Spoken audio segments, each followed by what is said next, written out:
You are non-Muslim, yes. Okay.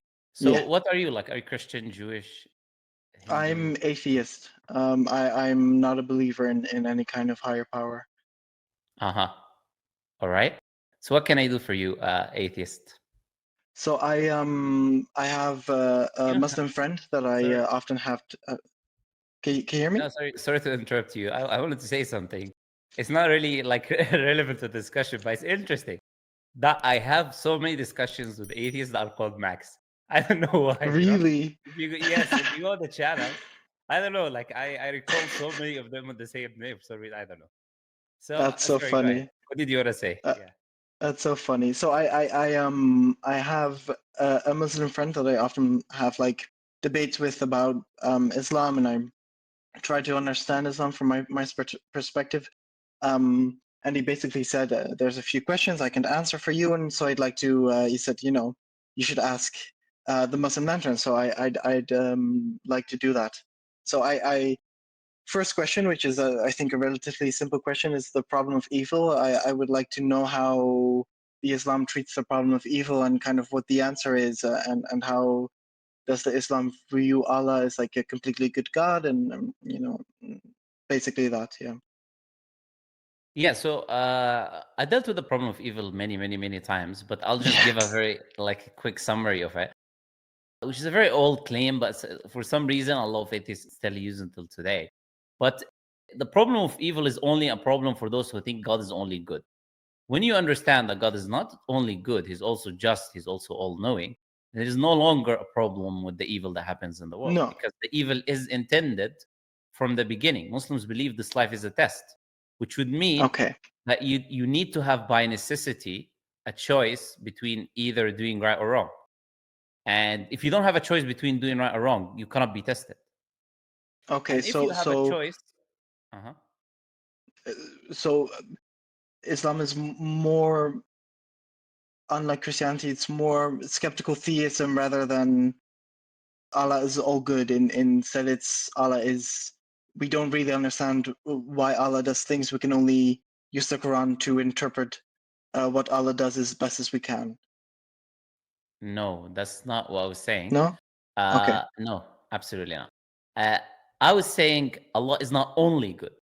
That is not skeptical Okay. theism. That is us understanding that God is not limited to one attribute, and we cannot look at God from one perspective, just one attribute, and devote Him of all or remove all of the other attributes of God, and then like base a worldview and then say, okay, this is how it goes. No, we say Allah, for example, is the most loving. Allah is the most just as well. Allah is the all knowing. So these are all attributes. And when you bring them together, you understand. So when you say, oh, it's something we cannot rationally understand or whatever, I was offering you a rational explanation just a minute ago, which is the fact that this life is a test. And if God is putting us in this life as a test, then by definition, we need to have a choice between good and evil. And if we have a choice between good and evil, then evil will exist in the world by definition. So Okay. this life cannot be, yeah, this life cannot be a test unless you have an option between one of two things that are opposite to each other. Do you agree? I agree, but sometimes there is evil that happens that is both unnecessary and not an option to us.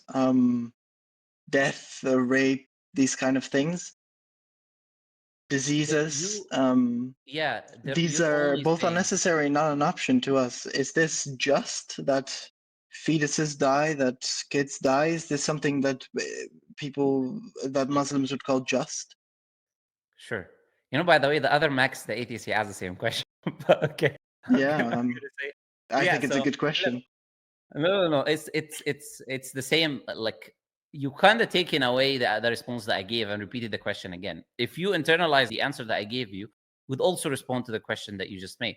If this life is a test, then by definition there will be difficulties and there will be suffering. Allah in the Quran promises us as believers that we will have suffering, we'll have loss of life, loss of wealth, we'll have diseases, we'll have difficulties in our life. We are just in reality living in a world, and as Muslims we are completely understanding why we go through difficulties. Because if there's no difficulties, there's no test. Now, we talk about children dying, for example. We, from our Islamic point of view, believe when children die, they go to paradise. So, if anything, that is a reward for them. rather than being a punishment. That is actually a bounty of God that God has bestowed upon them. Whichever amount of suffering that they go through in this life, which is very minimal, is not equal to an eternal, never-ending life of happiness. We have a tradition in Islam where the Prophet tells us that the man who suffered the most on earth in this life, the man who suffered. Now you can imagine suffer the most means what? Like in this life, probably lost all of his children, lost all of his. Just like go with your imagination as well as it gets. And the Prophet tells us when that person is dipped into paradise and taken out, Allah will ask him, have you ever seen any difficulty? And then he will say, oh, by you, God, I've not seen any difficulty. Why would he say that? Because obviously the bounties and the rewards that he will see is going to make him forget everything. And we're talking about the person who suffered the most in this life. So if these children go to paradise, then in this reality, this is a bounty and a blessing that God bestows upon them. But in the same time, it's a test. It's a test for who? It's a test for their family, who will have to now live after they have had a loss in their life. It's a test for their community around them. It's a test for the reason how they died. If someone had a cause, had an influence on their death. So what you've presented is already answered by what I said. The fact that this life is a test responds to everything you just said.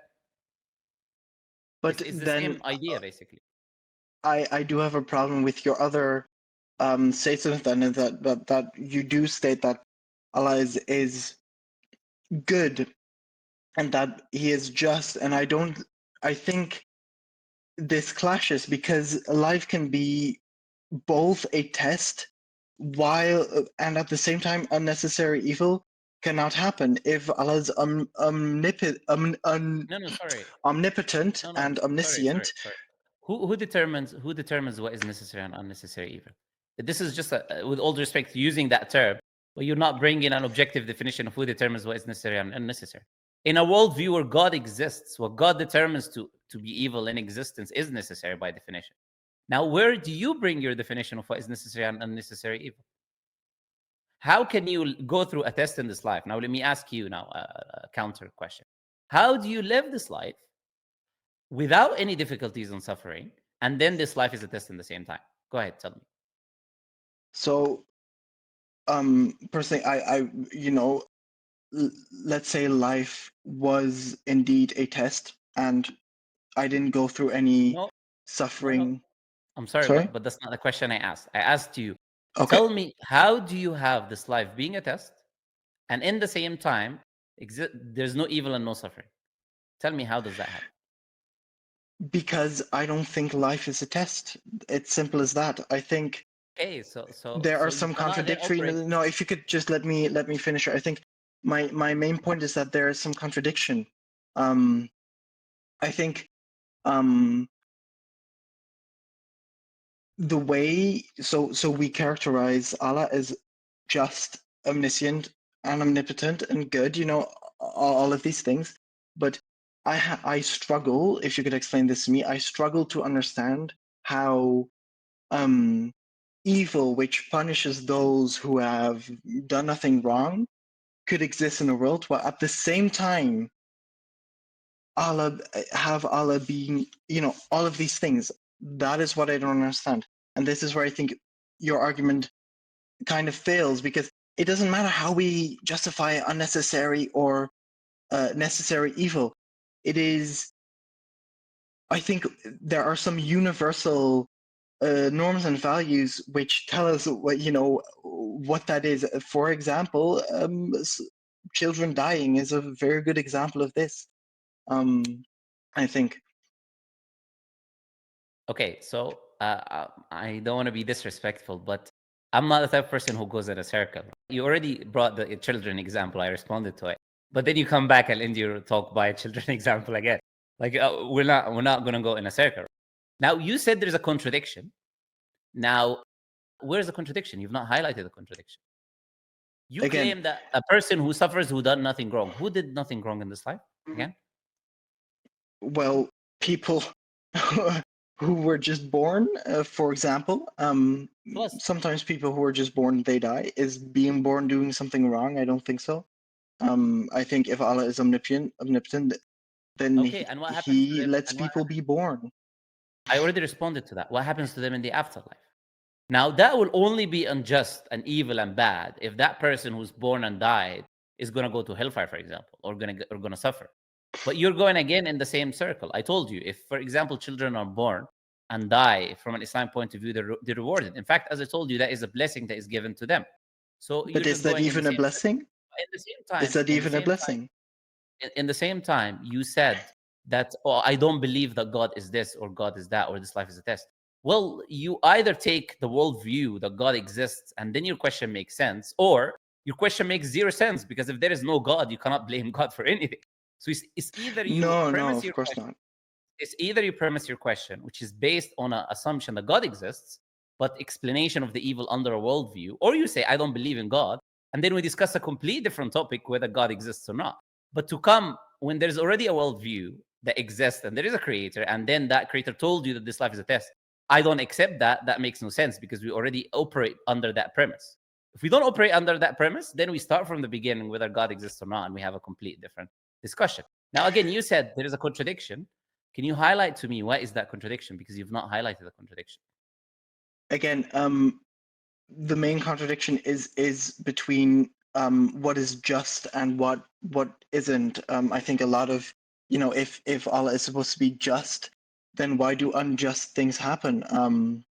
And if this isn't an argument that boils down to, we cannot understand the things that Allah does, He is beyond our understanding, then why should we trust that He will give us paradise? And another point is that I don't even think it is just that, let's say, a fetus that goes to heaven, or maybe a baby that was just born immediately goes to heaven. I don't even think this is just, because the point is that you have the option. You have the option of either living a just life and being tested, and then passing this test and going to heaven, or not doing this. And the fact that these children don't have a choice and get sent to paradise anyway, I don't think that's just. I don't think this is fair. If Allah is indeed omnipotent, why doesn't He just let the children live? Why not? Why not have them go through the test? That's the point, right? That's the point of Okay, life. so this will be the last time I'm going to repeat myself, because, as I said, like, if you are actively listening, I've already responded to that question. I told you the death of that child is a test for people other than him.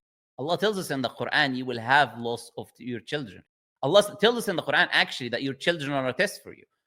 إنما أموالكم وأولادكم فتنة. Your wealth and your children are a test for you. So when you come again, I already told you that, and tell me, okay, I don't understand why the child has to die. I already responded to you and explained to you. Now you come and say, oh, it's not fair and just for a child to go to eternal blessing and paradise, which is the most irrational thing that any human being could say. That God bestowing a blessing upon someone and giving them eternal blessings and rewards is somehow not good. I don't know under what worldview is that is the case. No, let me ask you a question now to show you how you are. You think you are coming from a position to even make these arguments when you don't have no position, anyways. Where do you get just and not just from? You told me I don't think this is just. This is your personal opinion. We don't care about it. All due respect, of course, but we're not interested in what max one person that I just met today, that I've never spoken to before in my life, thinks what is just and what is not just. Can you tell me where is that parameter that you use that is objective to determine what is just and what is not just? Because now you're telling us this is just and what is not just. So tell us where's the objective standard that we are ruled by too, so we can accept your judgment of what is just and what is not just. How do you define what is just and what is not? What is good, what is bad? Where do you bring that from? Tell us. This is, of course, ethics is a very large part of philosophy and religion, and everyone has their personal belief system, just like you. The next question I was going to ask was going to be about the No, I'm sorry. history. It's going. No, let me finish. Let me finish. No, I It is cannot let going you to be finish. about the history of Islam. No, But no, let me. I'm explaining my position here. no, I cannot let you I finish, and I'll tell you why I assume. cannot let you finish. I'll tell you why I cannot let you finish. I asked you a question. You just said, "Oh, ethics is a very large topic, and everyone has their personal ethics." But I have another question. That's not how discussions work. You asked me a question. I provided a response to you. You see, it's easy to ask questions, but when atheists are put on the stand and we tell them, "Okay, you don't have any position, anyways, to be coming to believers and tell them, oh, this is right, this is wrong," you don't have an objective standard to begin with. So when I ask It's you a hard to question, debate you if you don't let me finish. It is very simple. no, If you do not let me we're finish, not, I cannot have a we're not, debate with you. It's we're not, it's as simple as that. debating. We're not debating. We're having a discussion. And one thing that you do Ah, not do in a those are discussion, different. yes, of course they are. And one thing you do not do in a discussion, because I allowed you to talk since you came from the discussion, I don't interrupt you. I let you speak. But you cannot avoid the question, move on, and just say some random stuff like this is a very large topic, and then say I'm going to move on to ask you a next question. That's not how discussions work.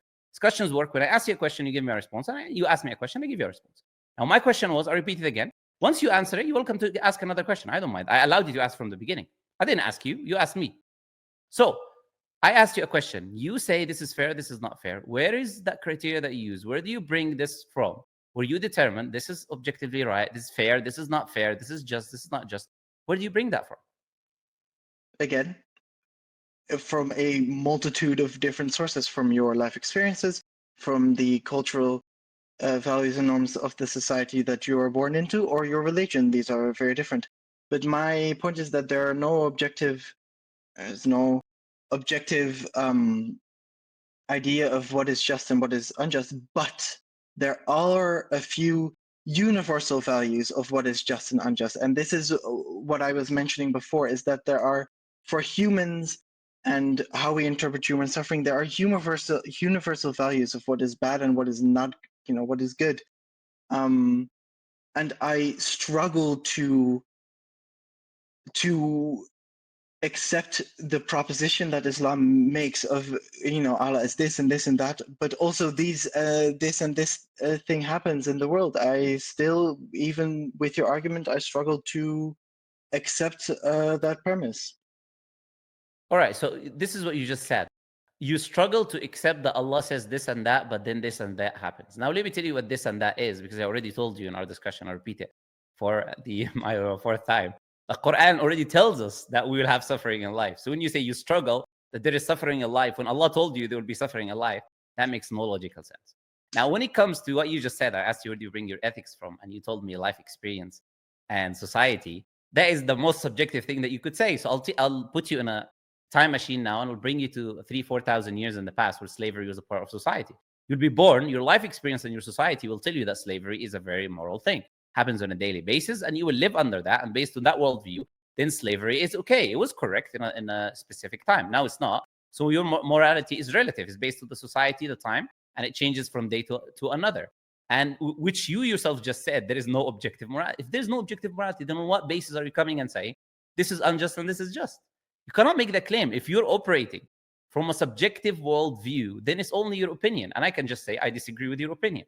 And then story is over.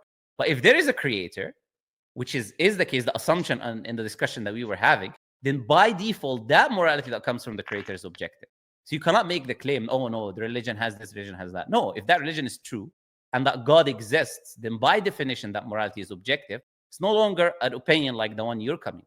So if we operate from an objective worldview where we know for a fact that there is a creator, then there is an objective moral standard, and we're not using a subjective opinion of someone who was born in the 21st century telling us what is fair and what is not fair. We're not interested in it. So to put it very simply, you just proved that you have no premise, which is what I was telling you, which is why I asked you a question. You have no objective premise to ask us anyways the question. Why is this just? Why is not just? Well, I already responded, by the way, anyways.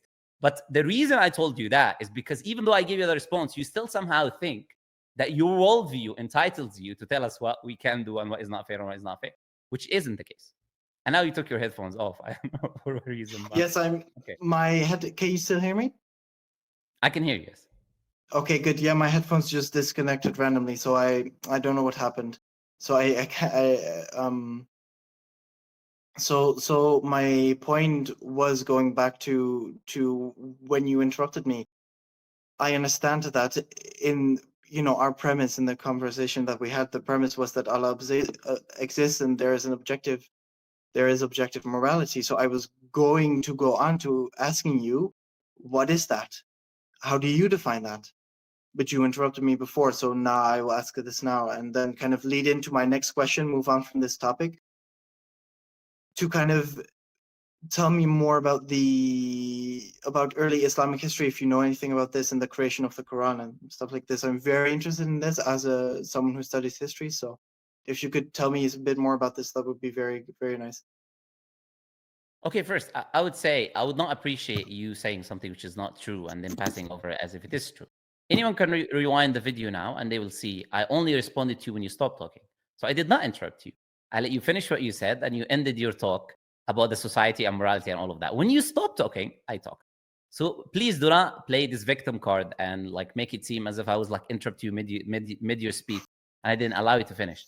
Also, you asked me the question about there's no need to be arrogant. This is not like you came with a debating mentality. That's why you use the term debate. I don't debate people. I can easily debate and I can easily refute people and make them look like they don't know what they're talking. It's a piece of cake. I've been doing that for years. But that's not the point. I don't come to do that. I put the title is non-Muslims ask about Islam. I allow people to ask. I give them responses. But there's also a limit when someone is just being arrogant for the sake of being arrogant, in which then they need to understand that they don't know what they're talking about, with all due respect to you. Now, you asked me about objective morality. I already responded. I said to you, under an Islamic worldview, it's very simple. There is a creator. If there is a creator, then by definition, that creator is the one who determines what is right and wrong. We're created by that creator, which means just like you have a phone that comes to you from a manufacturer and they give you a manual that tells you what to do and what not to do with it, because the maker of it knows every detail about it. The creator who created us knows everything about us. Not only that, it knows the future, it knows the past, it knows everything. So that is what makes that creator that is all-knowing, all-powerful. That is what makes it the final say when it comes to moral teachings, what is morally right, what is not morally right. So it's very simple. From an Islamic worldview, we get our morality from the creator. It's objective because it comes from God, and God has ultimately perfect attributes. That's what makes the morality that comes from God objective. What makes our morality subjective is it's limited, is deficient. It comes from our society, the people around us. It changes. It's relative. That's why it's not perfect and it's not objective. It's subjective. But when it comes from God, it's by definition objective.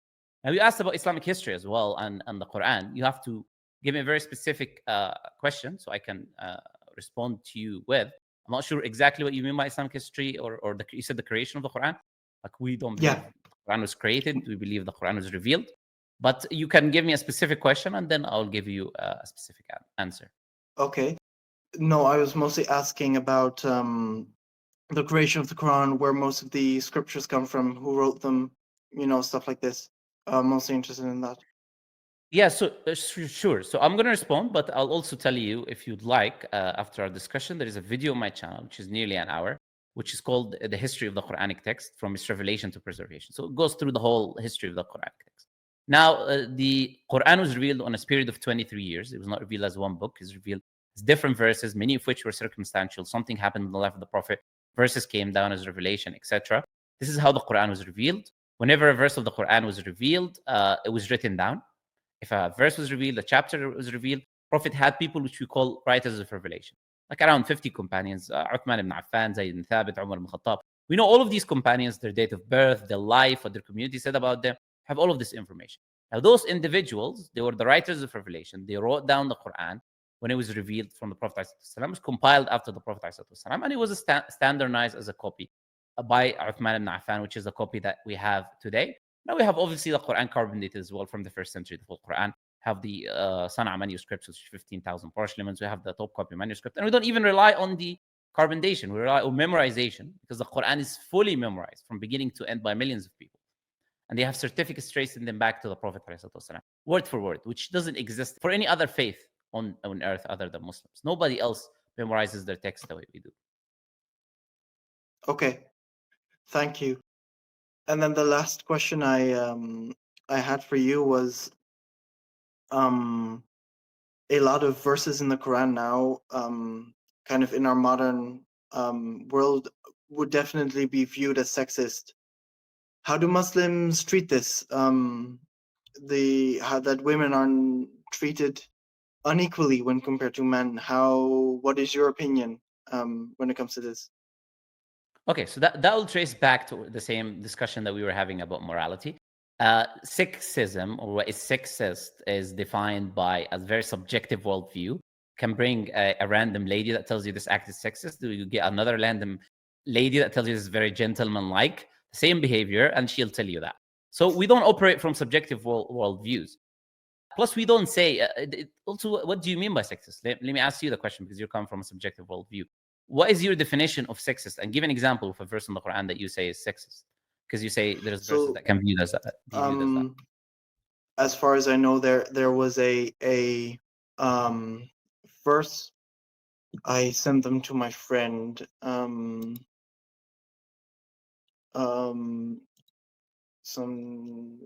time ago. But it was, I think, 282, something like that.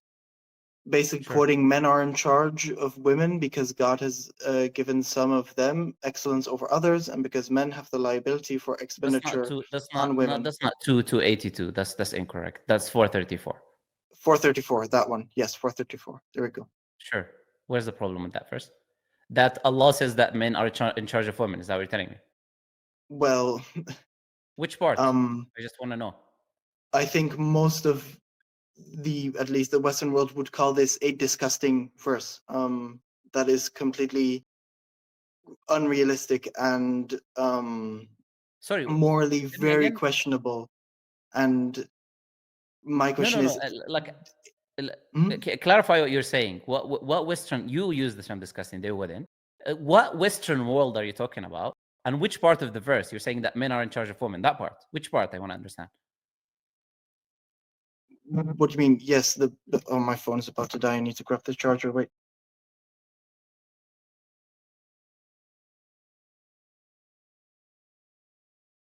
So could you repeat your question about the verse, please?